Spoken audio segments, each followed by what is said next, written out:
Słowa do pieśni Ryby napisał, podobnie jak poprzedniej pieśni, Jarosław Iwaszkiewicz, jeden z moich ulubionych poetów. Mamy dość lapidarne rozpoczęcie. Nic nie wiem o rybach, jak one mieszkają w głębinie. Musimy też to nic wydobyć, prawda? Czyli nie możemy zaśpiewać nazy nic nie wiem o rybach, prawda? Tylko musimy to nic nie wiem o rybach wydobyć, jak one mieszkają w głębinie. To jest jedna fraza, co oznacza wzgardliwy wyraz ich ust. Prawda? Czyli jest jakiś od razu negatywny stosunek do tych stworzeń, które gdzieś tam w tej wodzie się poruszają. Nic o nich nie wiem i jestem do nich generalnie nastawiony dość negatywnie, prawda? Dlatego, że pytam się, co oznacza wzgardliwy wyraz ich ust. Podobnie jak w poprzednim przypadku, tutaj ten pierwszy dźwięk jest dosyć problematyczny, to nic nie wiem o rybach, prawda?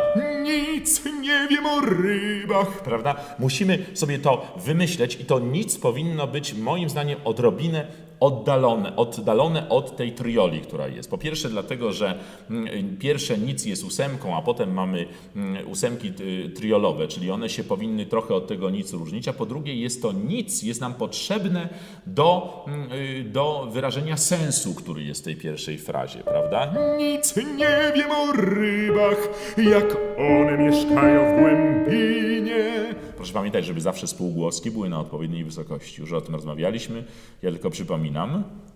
Co oznacza wzgardliwy wyraz ich ust? Ta fraza jest bardzo trudna. Ja się dosyć długo tego musiałem uczyć. Czyli pierwsze dwie, jakby te raz, dwa, trzy, cztery, pięć taktów jest dość prostych, a potem ten wzgardliwy wyraz ich ust w takcie szóstym, trzeba się tego nauczyć. Trzeba po prostu sobie te dźwięki po kolei wyśpiewać. Kompozytor napisał crescendo, prawda? Czyli jest to dość nieprzyjemne stwierdzenie, co oznacza wzgardliwy wyraz ich ust, prawda? Jeżeli ktoś mną pogardza, to ja też w zasadzie w ramach reakcji pogardzam nim. Fermata. Kiedy się przyglądam im na fotografiach, myślę, że szydzą ze mnie. Czyli mamy potwierdzone rzeczywiście, potwierdzoną tę naszą tezę o tej wzgardliwości tych ryb, o tym, że one nie są nam przyjaźnie nastawione, prawda? Mamy też pewien pośpiech tej całej konkluzji, którą podmiot liryczny wysuwa. Kiedy się przyglądam im na fotografiach, myślę, że szydzą ze mnie albo się odwracają, całkiem obojętne. W zasadzie do tego momentu jest to jakby jedna całość. Od początku tej pieśni opowiadamy o tych rybach, które budzą we mnie niepokój, budzą we mnie niechęć jakąś, ponieważ obawiam się, że one są mi źle wobec mnie nastawione. Tutaj bym proponował, aby na stronie 17 kompozytor pisze forte, albo się odwracają, całkiem obojętne. Proszę tutaj nie czekać, nie ma sensu. Uważam, że powinno się w zasadzie zacząć od razu po zagraniu pierwszego dźwięku, pierwszej tej ósemki, tego akordu przez pianistę.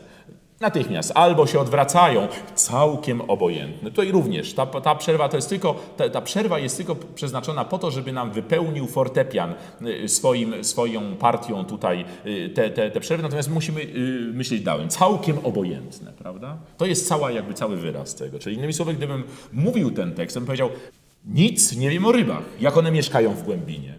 Co oznacza wzgardliwy wyraz ich ust. Kiedy się przyglądam im na fotografiach, myślę, że szydzą ze mnie. Albo się odwracają, całkiem obojętne. Prawda? Czyli cała ta pierwsza część tej pieśni, w zasadzie pierwsza połowa, można powiedzieć, jest dość szybka. Jest w zasadzie recytatywem, takim parlando. Prawda? Proszę tylko pamiętać, że i recytatyw musi być zaśpiewany. I jest taką wzburzoną konkluzją w tym wszystkim, wzburzonym monologiem. No i teraz zmienia się sytuacja diametralnie w tej naszej pieśni. Tempo się również zmienia, wszystko się zmienia się charakter.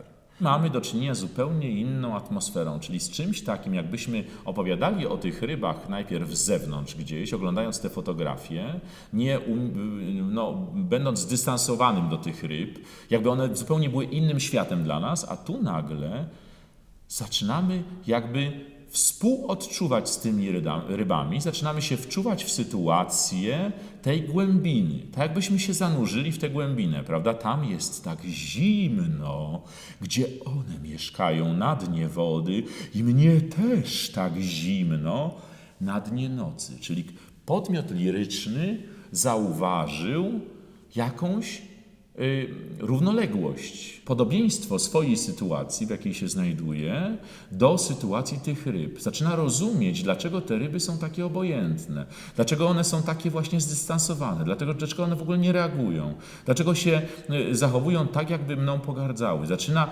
wczuwać się w sytuację tych ryb i tak jest to również w muzyce wyrażone. Tutaj mamy do czynienia z bardzo dużym interwałem zaraz na początku frazy w drugiej połowie pieśni.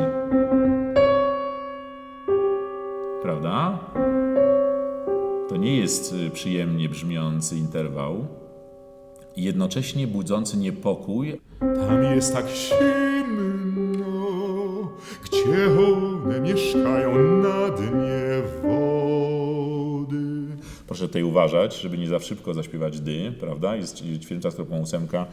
I mnie też tak zimno na dnie nocy. Dosyć smutne zakończenie, prawda? Gdzieś jakaś konkluzja mówiąca o tym, że odchodzimy w noc, prawda? Albo że staliśmy się częścią tej nocy. Noc sugeruje sen z jednej strony, ale również sugeruje gdzieś odejście, śmierć. No dość smutne jest zakończenie tej pieśni. Czyli od człowieka w jakiś sposób sfrustrowanego obojętnością ryb przechodzimy do sytuacji człowieka samego, będącego jakby jedną z tych ryb. Dziękuję.